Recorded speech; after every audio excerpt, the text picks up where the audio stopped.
Ça m'énerve sérieusement là. Et là, je suis sérieusement énervé. Oui, ça m'énerve. Franchement, ça m'énerve. Mais ça m'énerve, gars.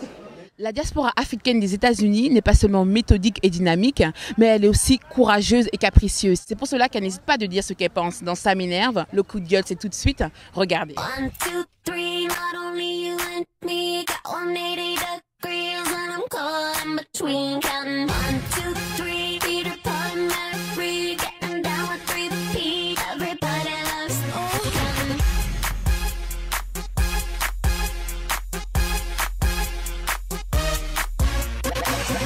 Tellement ça m'énerve que je sais même pas ce que je peux dire.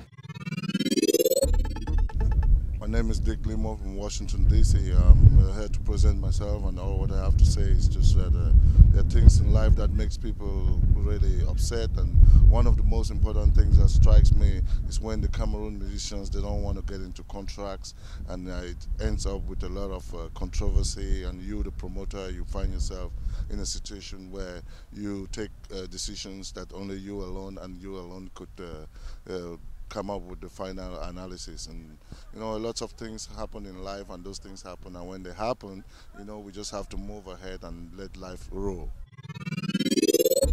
C'est Steve, Antoine, et ce qui m'énerve aux États-Unis, ce sont les Africains, certains Africains, une fois aux États-Unis, perdent leur identité et ils ont plutôt tendance à copier le mode de vie des Américains, ce qui n'est pas toujours lié à notre identité. Donc, honnêtement, ça m'énerve trop. Donc autant de choses, quand je pense à ça, vraiment, ça me met en boule, ça m'énerve vraiment, à fond. Bonjour, je suis Raphaël du Cameroun, j'habite d'ici, Washington DC, je suis informaticien. Ce qui m'énerve, c'est que j'ai pas l'impression que dans mon pays, le Cameroun, que j'aime beaucoup, les gens se rendent compte de la situation dans laquelle on vit et qu'il faut améliorer les conditions qui y sont, quoi. Et puis, tous les efforts qu'on fait nous semblent vains parce qu'il n'y a pas un suivi derrière.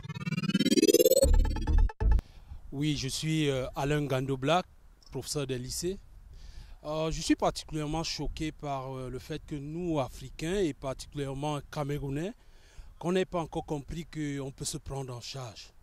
Je veux, pour illustrer ce que je dis, prendre le cas par exemple de l'entraîneur Paul Le Guen qu'on fait venir au Cameroun pour coacher une équipe qui n'a pas besoin d'un expatrié. J'aurais, moi, ministre de l'éducation ou bien ministre du sport au Cameroun, j'aurais carrément donné cette équipe à un gars comme Joseph Antoine Bell, qui pour moi, de par ce qu'il nous a donné et de par le fait que c'est un gars, je sais pas, doué dans la matière, il aurait bien pu s'occuper de cette équipe. Bon, quelqu'un vient d'ailleurs parce que c'est un blanc, il fait ce qu'il fait et on croit que c'est la meilleure des choses qu'on devrait faire. Non, ça m'a énervé. Bonjour, moi c'est Domaine Domo, résident à Washington. Ce qui m'énerve, c'est cette fameuse récession où subitement les gens perdent leur emploi, les gens perdent leur maison, le travail devient de plus en plus difficile, l'économie s'étoffe. Nous avons des promesses, on nous dit que ça ira. Jusqu'à présent, on ne voit pas encore des choses aller mieux. Bon, nous espérons quand même que ça va aller et ça m'énerve vraiment et ça fait donc que tous les projets sont au ralenti et nous ne pouvons plus rien faire comme d'habitude et on a vraiment peur. Ça nous met dans une situation beaucoup plus stressante et on espère, nous ne vivons maintenant que d'espoir, on espère que ça ira mieux dans les mois à venir. J'espère que vous avez passé un très bon moment dans Ça m'énerve. On se retrouve très bientôt sur Vox Genesis, bien sûr. Bye bye.